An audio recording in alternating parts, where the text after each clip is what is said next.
Coming up on Michigan Replay, Rose Bowl Preview. We'll look back on the storied and controversial history of the Wolverines and Trojans in Pasadena. We'll also break down the key moments and key players that have placed these two teams on a collision course. We'll also salute a pair of Wolverines who have come a long way to lead Michigan, and we'll discuss whether a national champ will be crowned in California or Louisiana or both. All that and more coming up next.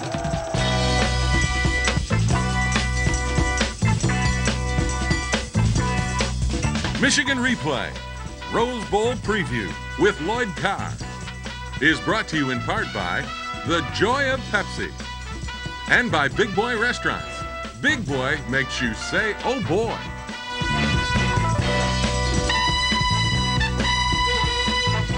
Hi everybody and welcome to Michigan Replay, Rose Bowl Preview. We're coming to you from the Laguna Cliffs Marriott in Southern California. A little rainy, a little windy, Coach. But better than snow and cold. I don't know, Jim, but I'll tell you, this is our second trip here to this hotel and this site, and it's been a great time both times. Well, with the Pacific Ocean behind us, it's beautiful, great setting. You're going top shelf. Yeah, every morning you wake up, you look out and you see the Pacific Ocean. You know it's about 75 degrees. The question is, did you get the work done you needed to get done here before moving to LA? Well, Jim, you know the proof is always in the pudding. But we have had very good concentration. Our guys have been absolutely wonderful. We've had 2 practices a day for 3 days and a single practice before that, and we're ready to move on. Moving on to USC, and you know the history of Michigan and USC in the Rose Bowl is an interesting one.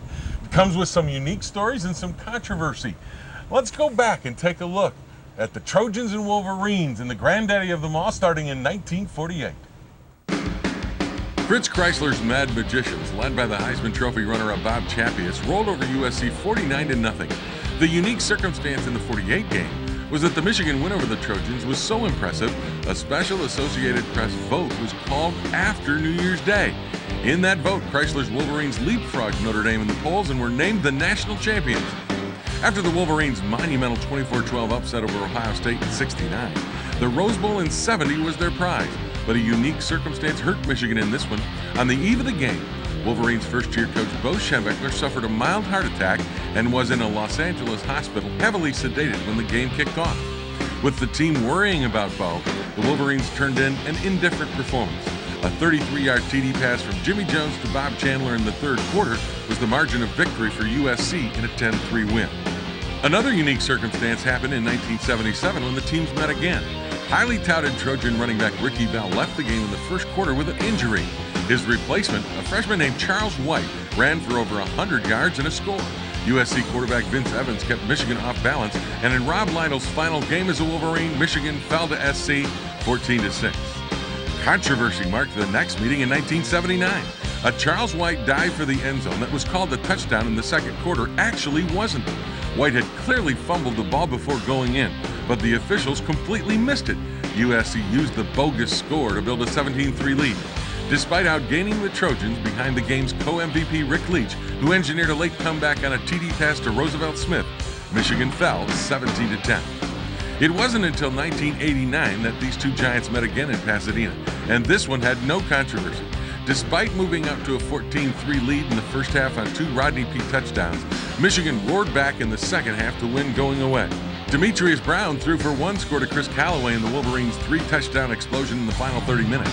Leroy Horde, meanwhile, led the Michigan ground attack by rushing for 142 yards and a pair of scores on his way to game MVP honor. The defense was just as impressive. They forced 5 Trojan turnovers, including a John Milligan interception in the closing seconds to secure a convincing 22-14 Wolverine victory. A year later in 1990, Bo Schembechler coached his last game for Michigan against USC in the Rose Bowl. And again, a controversial call that went against the Wolverines was the focal point of the game. With 12 minutes left to play in the game and the score tied at 10, Michigan pulled off a perfect fake punt, but a very questionable holding call on the play brought it back. It all occurred right in front of the Michigan bench, and Schembechler was incensed. The subsequent walk-off changed field position dramatically. The complexion and momentum in the game changed completely, and Southern Cal took advantage. After being let off the hook by the officials, the Trojans moved in for a late score to spoil Bo's final game at Michigan, 17-10. Holding on the fake punt. You were there. I was there. Was it holding? No. It was not holding. You heard it here. No way. Coach Carr. Don't go away, everybody. When we come back on our Rose Bowl preview, we will take a look at the turnarounds of these two teams. And speaking about turnarounds, Michigan had a lot of turnarounds this year. You could say it was one game or two. No. Larry Stevens says there were many points for the turnaround. You could say they lost to Iowa because there was a lot of things that went on in the locker room, but you can't say that because we came out Minnesota and was getting beat up on. So you have to say it was a change after the Minnesota game.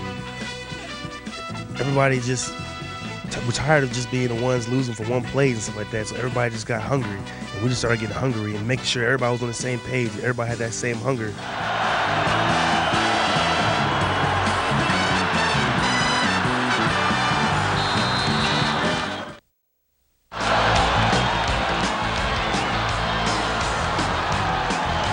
You need to point to a game that led to an amazing turnaround for Michigan as they get ready for this Rose Bowl.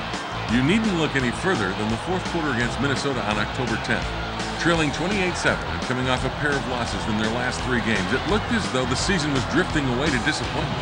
But in the final 15 minutes, this Michigan team put on a show of grit and character that astounded everyone. Led by John Navarre and Chris Perry on offense, Michigan became unstoppable. The defense chipped in during the charge, too. An interception for a score by Jacob Stewart left the Gophers reeling in their own stadium. And incredibly, with 47 seconds left to play, Michigan lined up for a 33-yard field goal by Garrett Rivas to win it. Here's the snap, placed down, Rivas kick on the way, high enough, long enough, and it is good! And with 47 seconds to play, Michigan has taken the lead at Minnesota 38-35. The 38-35 win over the Gophers catapulted Michigan to a stretch run for the ages. They followed the Minnesota win with a 56-14 drubbing of Illinois. Then came 10th-ranked Purdue, but this was no contest as the Michigan offense rolled early. Offset eye, power right, Navarre dropping to throw. He fires, goal line, caught, touchdown, Braylon Edwards. Breston to the left, and here's a draw play to Perry and a handoff on a reverse to Breston with blockers in front. Pearson in the bar, upfield 15 to the 10, cuts back in at the 5. Touchdown, Stevie Breston, 21 yards on the reverse. While the offense was impressive, this was a game for the defense. The Wolverines didn't let the high-powered Boilermaker passing game breathe. They sacked Kyle Orton 7 times. They stuffed the run when Purdue tried it.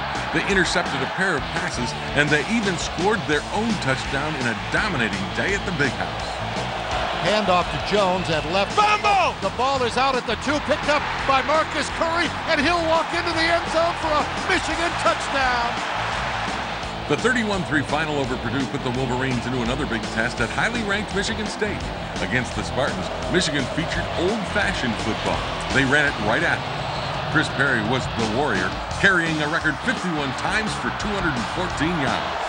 Third down and goal, a foot away or less. John Navarre under center, Perry and Dudley behind him. Gives it to Perry, over the top. Touchdown, Michigan! Chris Perry is in. John Navarre added 3 touchdown passes when Perry wasn't gashing MSU on the ground, and Michigan won a not as close as it sounds 27-21 decision. After routing Northwestern 41-10 in their next game, Michigan's defining moment in 2003 would be against Ohio State in the finale, and a defining moment it was. Navarre to throw, has time against the blitz, firing on a post, Edwards, he's got it! Touchdown, Michigan! A record tire for John Navarre! 23 yards out for the score, and it's 20-0. They got 146 on the ground against the number 1 rush defense in the land. Here's Perry again. High steps it left side, breaks outside, the 10, the 5, touchdown, Chris Perry! From 15 yards out, he scores again! Navarre exercised his demons against the 4th-ranked Buckeyes, and Perry was his phenomenal self, gaining 154 yards and scoring twice behind a dominant offensive line that overpowered one of the nation's best run defenses. It was as complete a performance as you could ask from a team. The Michigan defense got in on the fun by stuffing Ohio State's running game and forcing them into being one-dimensional. It all added up to a glorious 35-21 Big Ten outright title, Rose Bowl clinching victory for Michigan. The Southern California run to the Roses in Pasadena was just as impressive, but their turnaround didn't come from a point in the season. Rather, it came from the beginning of the year when youngsters took over for graduated seniors and performed beyond their years. Let's face it, you don't expect to replace a Heisman Trophy quarterback in Carson Palmer and 3 senior running backs and keep the same production, do you? Well, at USC, they not only replaced those guys, but the replacements were even better. Matt Leinart stepped in at quarterback and actually put up better numbers than Palmer's Heisman year. Leinart has thrown for less yards, but his QB rating is higher, and he's thrown 2 more touchdowns and 1 less interception. They returned 2 1,000-yard receivers from a year ago, including all-everything wideout Mike Williams. How about the running game? With 1 sophomore and 2 true freshmen taking over for 3 seniors, USC has rushed for more yards this year than it did last. The new guys, Lendale White, Herschel Dennis, and Reggie Bush, have rushed for more than 1,800 yards combined. In addition, the Trojans rushed for more than 20 yards a game more than they did a year ago as a team. So the turnover of talent at such key positions hasn't led to a production deficit. It's led to a production increase. On defense, it's more of the same for USC, and yet, despite only 6 starters returning on the defensive side of the ball, their defense may be even better. The strength of this defense is their defensive line. They are nicknamed the Wild Bunch, too, to honor a past USC defensive front that just so happened to play Michigan in the Rose Bowl of 1970. They give up just 61 yards a game rushing, 20 yards fewer than a year ago. They have more sacks, interceptions, and fumble recoveries than a year ago. So for a team that last year was 11-2 and made their way to a BCS Bowl and routed Iowa and lost some high-profile, highly skilled players, they sure have not lost a step. If anything, they've gotten better. 2 different kinds of turnarounds for Michigan and USC in 2003. For the Wolverines, it came during a 4th quarter blitz at midseason. For the Trojans, it came in the very fertile ground of their recruiting classes. Clearly, both teams have turned it around, but Lloyd, from your perspective, looking at Southern Cal, losing a Heisman Trophy quarterback, all their running backs, All-American on defense, they've done a great job of retooling, haven't they? They've done an unbelievable job, Jim. When you look at Matt Leinart stepping in and doing a great job, really a Heisman Trophy candidate as a sophomore, and they have 2 of the most highly touted freshman backs in the country in Bush and White, 2 great talents. Would you say your turnaround was that 4th quarter in Minnesota? Well, I think you have to say that, you know, when you're facing removal from the Big Ten race and a certain defeat. I think that certainly was the turning point of our season. Well, you got it done, and you're here in Pasadena now, and when we come back, we'll take a look at some more of our Rose Bowl preview. But first we hear from Tony Pape, who says no matter how USC turned it around, they haven't seen anybody quite like Michigan just yet. We've been extremely well in keeping our offense balanced, and that's, I think, why we're so lethal as an offense. You know, we keep it on the ground, and, you know, we have threats on the ground and throw in the air when it's there. So I think we keep defense on their toes.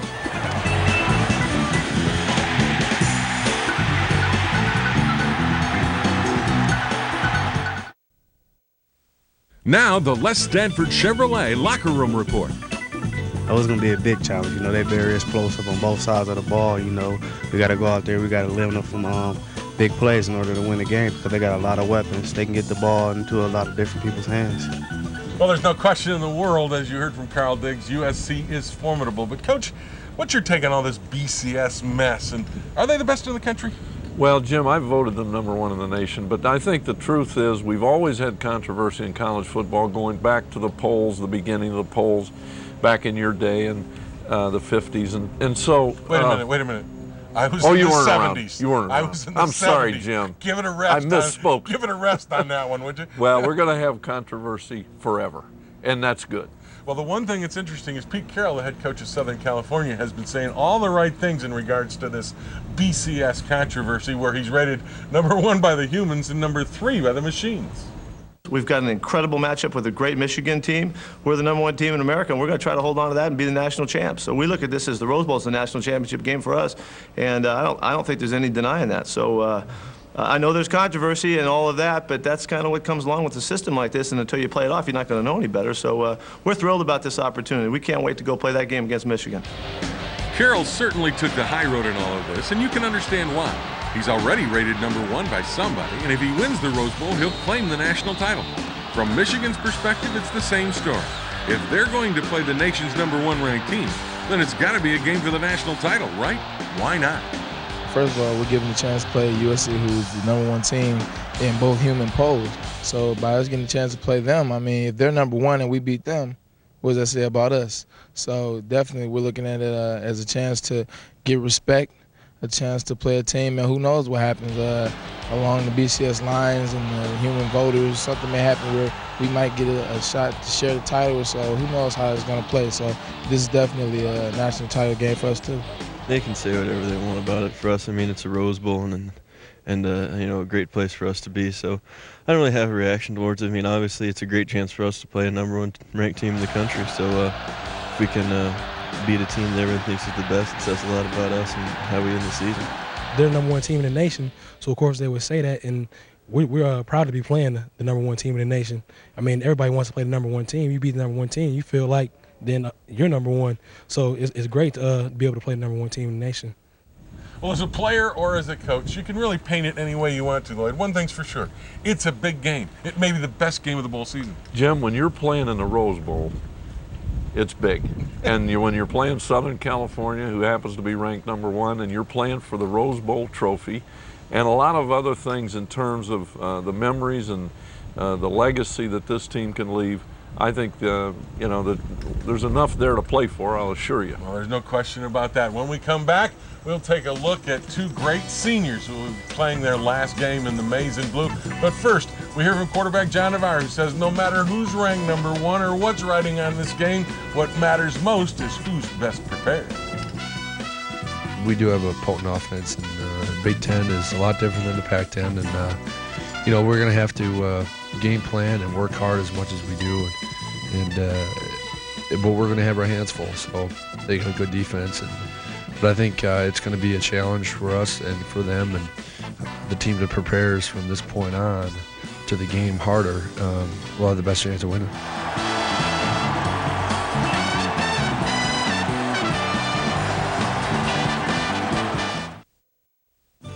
Now, the Les Stanford Chevrolet Locker Room Report.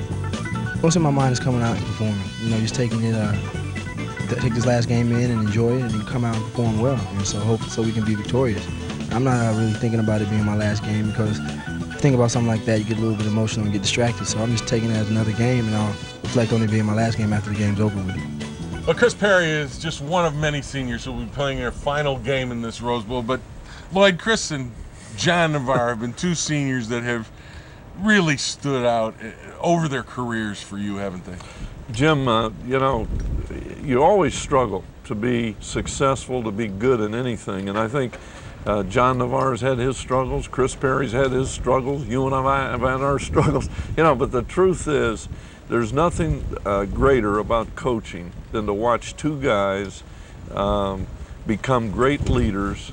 They're unselfish. They're guys that I'm going to remember fondly, because they really represented to me what Michigan football is all about. It's about team, it's about doing your best, and it's about winning, and it's about being the right kind of people. And they are the right kind of people. Here now is a Michigan replay salute to John Navarre and Chris Perry.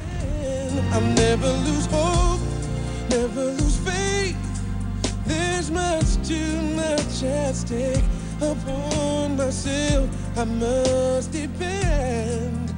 I'm not looking for place to show I'm gonna win.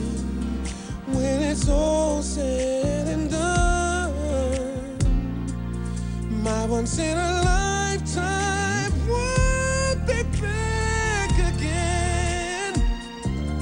Now is the time to take a stand. Here is my chance. That's why I'll never give up, never give in, never let a ray of doubt slip in. And if I fall, I'll never fail. I'll just get up and try again.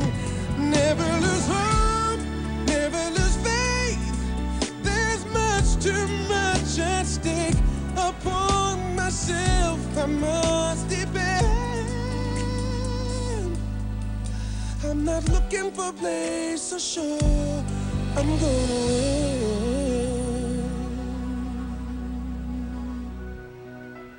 Well, we're certainly going to miss those two, but we get a chance to see them one more time in the Rose Bowl against Southern Cal. Lloyd, this is where we talk a little bit about the game from a standpoint of X's and O's. What do you see for the folks at home watching on television as being a key to this game? Well, I think, Jim, you have to start when you look back at the game, who won the turnover battle. That's something I think against USC. There's such an explosive offense. If you give them the ball at the short end of the field, you're going to find yourself down in a hurry. You have to take care of the football, and I think one of the things that we have to do defensively is cause some turnovers. A lot of people are looking for a high-scoring game. Are you?